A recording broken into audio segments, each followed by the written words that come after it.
Cowboys weren't able to turn their season around against Washington yesterday, losing 25-3. And to make matters worse, Andy Dalton left the game with a concussion after taking a late hit from linebacker John Bostic.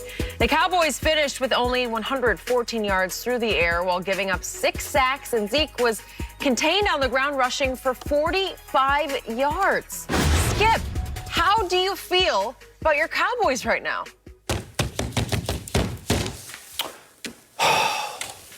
As you know, I have been a Dallas Cowboy fan since 1961. I live and die with this football team and have since I was 10 years old.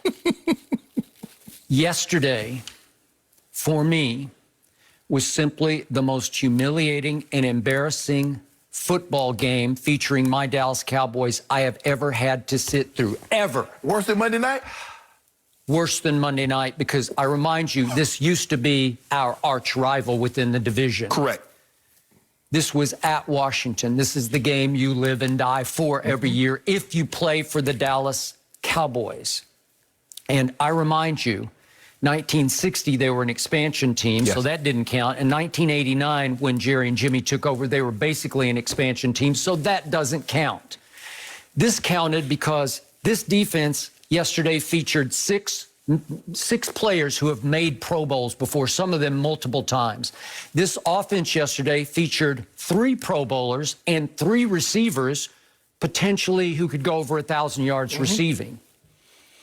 And what I saw against what used to be our arch rival at Washington was a team that came out heartless and gutless and did not even attempt to compete from the opening kickoff to the bitter end. I saw a team that has quit on, as I feared after the Monday night game, has quit on the head coach and on the defensive coordinator. Already? Yes, sir. This team is done.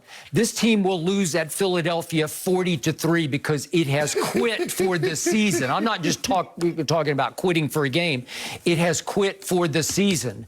And yesterday, mid-game, I tweeted this because it occurred to me, I'm shocked that Jerry hasn't done anything about it yet except to defend both the head coach and the new coordinator. What can he do? I'm now convinced that he is secretly hoping that they lose out and he wins the Trevor Lawrence sweepstakes. And I'm not kidding about that. He is just enough of a shrewd operator. He can be dumb but not stupid. Right. Where I think he might sit back and say, we're just rebuilding anyway. I give up this year. Let's play for Trevor Lawrence. Although I'm still not sure Trevor Lawrence is the best quarterback in college, because Justin Fields, every time I watch him, I say, wait a second, timeout.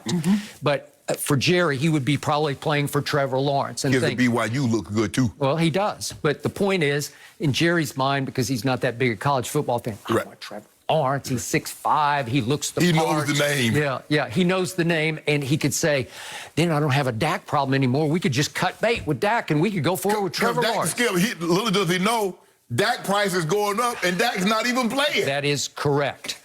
So I want everybody to let this sink in, that yesterday they were playing a team that was ranked dead last in rushing yards. Yeah. Dead last in rushing yards were the former Washington, you know what they used to be, the Washington football team. And I want everybody to understand that a kid named Antonio Gibson had a career-high rushing yards of 82 for a game, and that in the first half yesterday, he had 94 on 11 carries. And if we could see his carry that went 12 yards for a touchdown that made it 9-0, it is so bad that nobody tries to tackle him. That's just heartless, gutless. We have quit. You can run straight ahead. We are done. We are done. Antonio Gibson, they turned him into Jim Brown. I thought he was Adrian Peterson. Yeah, well, there you go. At his best, at his greatest. That's awful, Skip. It was just awful. And for me, I knew it right out of the box, because the Redskins took the opening kickoff and moved all the way down the field until my defense actually made one play on a quarterback sneak by Kyle Allen from the 1-yard line on 4th down. They stuffed him. And I thought, oh, well, a sign of life. But then what happened, 3 plays later? Andy Dalton, who was running for his life the whole game because obviously the whole offensive line is backups except for the one weakest link. There you go. And he's running for his life to his right, and you have to protect the football because you know you're going to be running for your life, and you get blindside stripped, and the ball goes straight back into the end zone, and Dalton Schultz has to fall on it for a safety. And that was game over right then and there because this team is running away with the turnover differential on the negative. Yeah. It is horrendously bad. It's running away with the most turnovers given up in football, and it never takes the ball away. So it is a disaster waiting to happen. And actually, I guess I should find some solace in the fact that they only gave up 25 yesterday, but the Redskins were averaging 18 points a game, and they scored 25 on the Dallas Cowboys. That was the easiest looking 25 that you'll see. So it's going to be very difficult for me to even watch the game at Philadelphia because the Eagles will just have their way with the team that is done for the season, not done for the week or the day, done for the season. And now I'm fascinated to see how Jerry Jones is going to talk his way out of this one. Skip, you guys got y'all sorry butt on a plane and went way to D.C. to kick a field goal.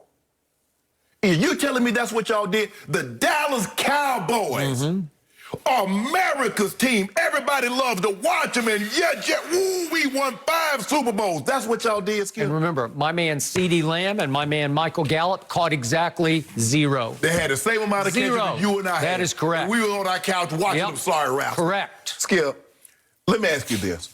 What does your team, what do you do really well? Offense, defense, special teams, what do you do well? Nothing. Your offense can't protect, you can't run, you don't do anything. Defensively, you're terrible. Even now, you got my guy, John Fossil. You got to make it seem like he don't even know special teams because you don't even really do that well. Agreed. Skip, this is the 6th straight game in which you've trailed by at least 14 points. We blame Jason Garrett. By the way, to your point, it's 7 straight games in which we have failed to lead early. We've given up the lead early. It was 7-0 to the Rams. And then the last 6 games, we have fallen woefully, hopelessly by behind. At least 14. Yeah, correct. Yeah. We blame Jason Garrett. It was 8-8. He couldn't get them motivated. He couldn't get them ready to play. That's an indictment on the head coach. We blame Chris Richard because we say the defense was too simplistic. They just line up in it and everybody, Rod Marinelli, well, he doesn't have Sapp and he doesn't have Simeon Rice and Brooksy and the defense won't work. So we blame them. So you know what Jerry says? You know what? I hear you, fans. I hear y'all. I hear all the analysts saying Jason Garrett got to go. I'm going to go get a made man, Mike McCarthy. You do all you do, because they had him over at his house. Remember, they had him at his house. And Jerry Jones Jr. said, Dad, what are you waiting on? You already wrote this, man. What are you waiting on? We don't need to interview anybody else. We don't need to. We got our guy. That's the guy we wanted. We identified him. We got him. Skip, you keep telling me you Cowboys got these Pro Bowlers. Don Terry Poe, it's 2020 now. Don Terry Poe last made the Pro Bowl in 2014. Everson Griffin made the Pro Bowl last year, but somehow he was still available in August. Alden Smith last made the Pro Bowl in 2012. It is now, remember, he was out of the league for 5 years. Jalen Smith and D-Law. Now, you tell me, Skip, since D-Law got that money, he's played anything close to what he did the previous 2 years before he got that money. I see little blips and flashes, but that's all. Nothing consistent. Okay, what about Jalen Smith? Nope.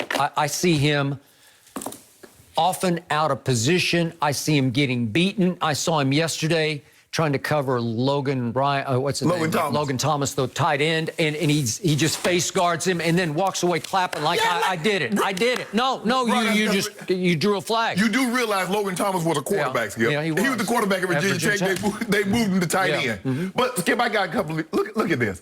Jalen, on a play like this here, you just got to get him down. It's not about trying to break the ball up. You just because you're already late. Now just get him on the ground. You have to understand, you're ISO, you're by yourself. That's it. If you miss this tackle, Skip, that's what's going to happen. Yep. He's going to walk into the end zone. Skip, this was embarrassing. You showed the play on the touchdown run by Gibson. Skip, we can make this all about Mike Nolan all we want to. But Skip, how do you not have somebody in the A gap? And then he's like, okay, I can run straight ahead, or if I really wanted to, I can hit a hard right and go to the B gap. Skip, look at this. Nobody touches him. Look at this. He can go 1, 2. He can go anywhere he wants to. Look how much grass that is. What is this? Come on, Cowboys. Now, y'all make it about, oh, the scheme ain't nobody teaching. It's hard for me to see a scenario, Skip, where a guy says, look, I don't want the A gap covered, but we're going to cover the B and the C gaps. Skip, this is pathetic. This is embarrassing. And let me tell you how embarrassing it got. They knocked your quarterback helmet off, and everybody looking around like, ain't nobody shove, nobody skip, ain't nobody do nothing. Let somebody do that to any other quarterback. A lineman going to get tall, Skip. You got to go shove somebody. You got to say, this is unacceptable. They're looking around. Talking about, well, we didn't want to get tossed because it was... What you mean? You had already gotten tossed. You had already stopped playing. So what? You might as well just go in and call and get your shower at least. You can be out the way. You don't have to share the shower and the soap with anybody. You could have been unshowered and dressed by the time they get into the locker room. You can't let somebody hit your quarterback like that and you don't do absolutely nothing. Skip, it's pathetic. Okay, this is the only point of contention I have with everything you just said.